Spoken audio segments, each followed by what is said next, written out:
This week's video blog is focusing on transition. We've come to that time in the academic year when, if all things were normal, which we know they're not, we would be considering transition for students.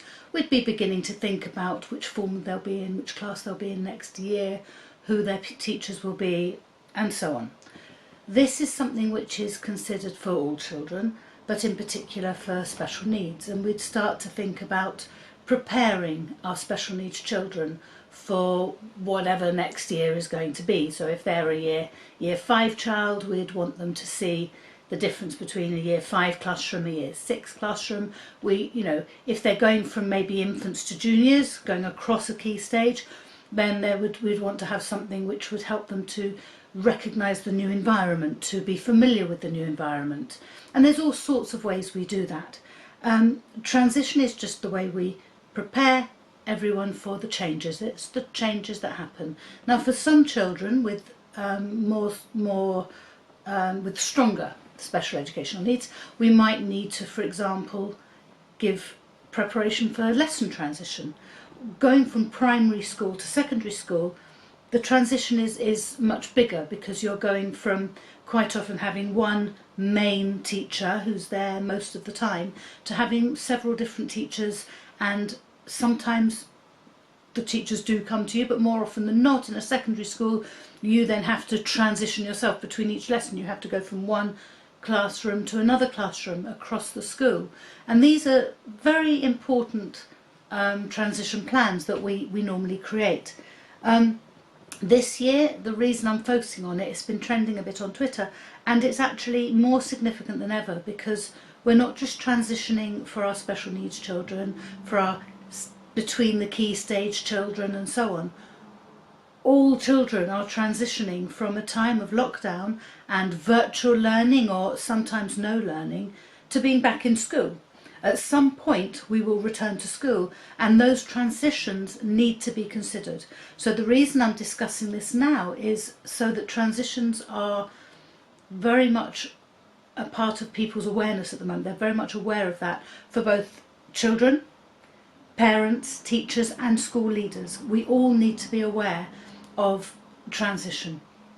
The transitions are not just going to affect the pupils, they're going to affect teachers too.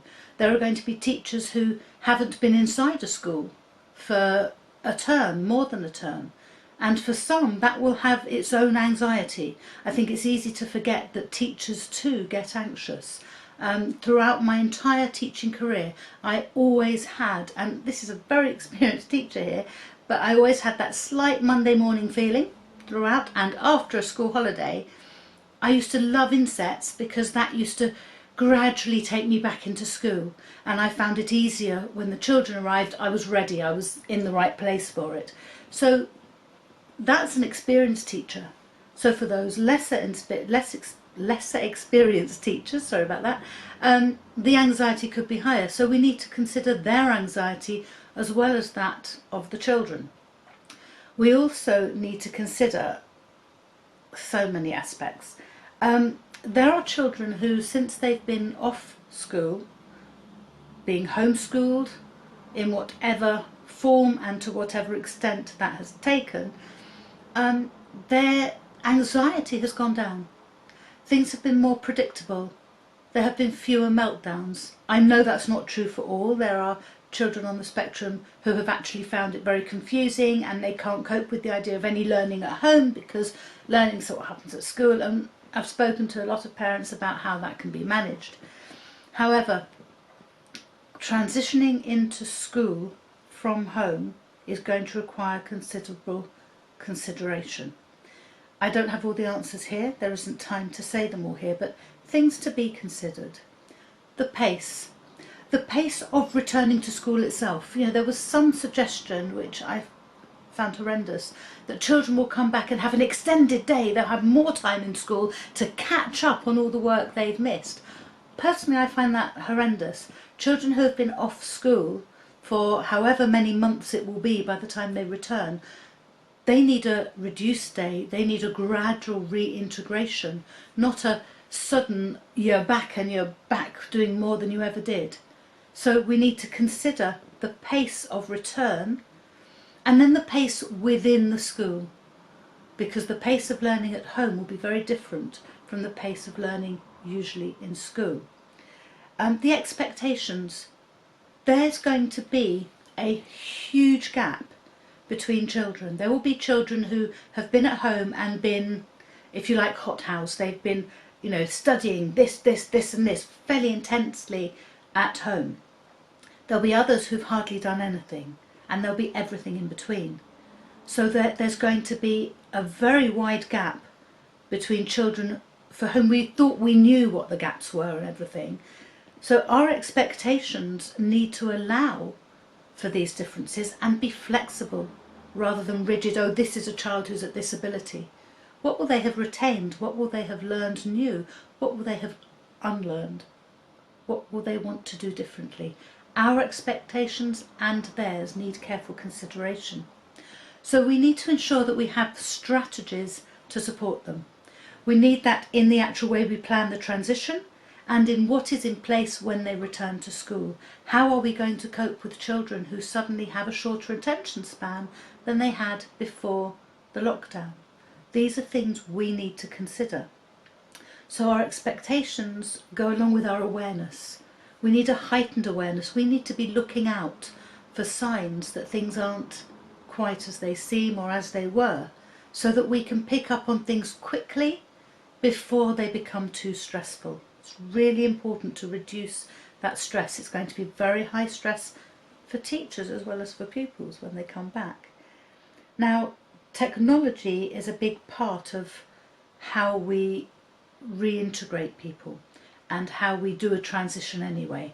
Quite often people will do either a video or a photo sort of diary thing of what to expect, so that over the summer a child can look at it and be familiar with the routines that they will be facing when they transition as they go back.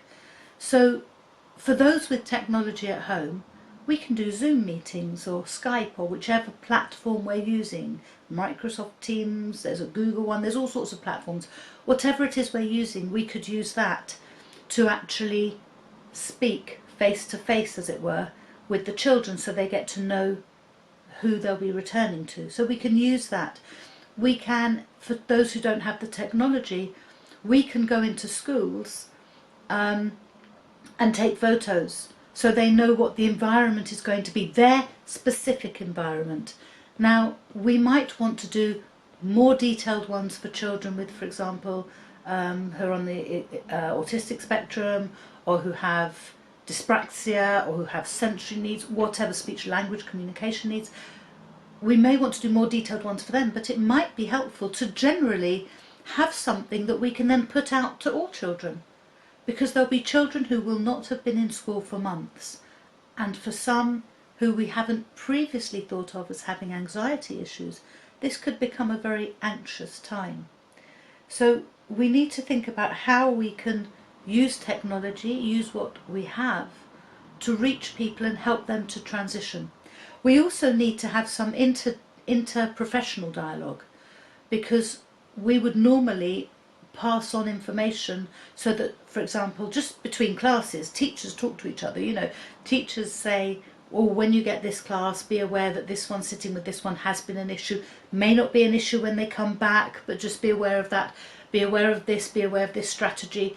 There's that dialogue that teachers need to know what is coming towards them.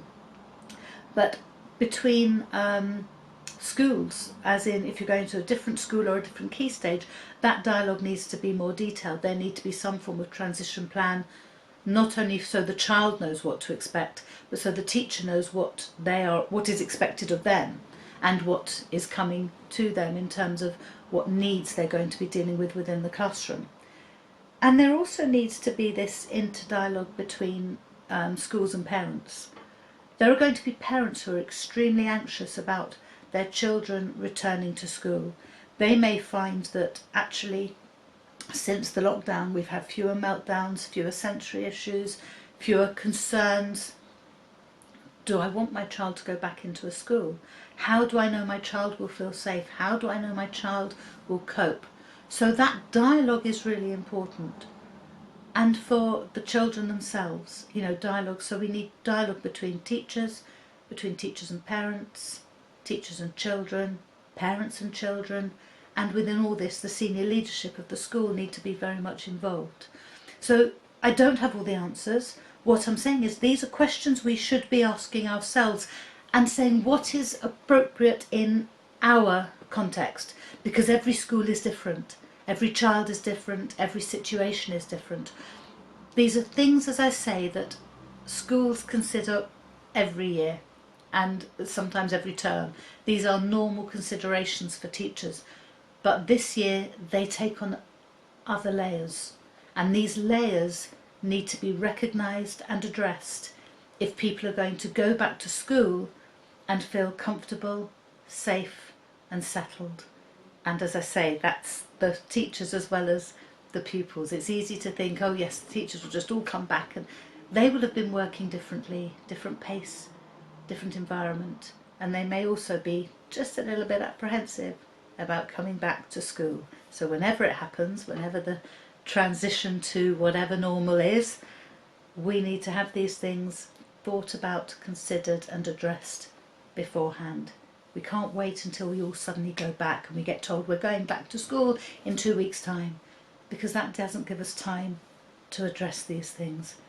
And we would normally be addressing them for September. If we go back to school before September, they will need to be addressed before September, because it will be a transition. And that, I can't emphasise enough just how important that is, how significant it is for people moving from one situation to another. Thank you.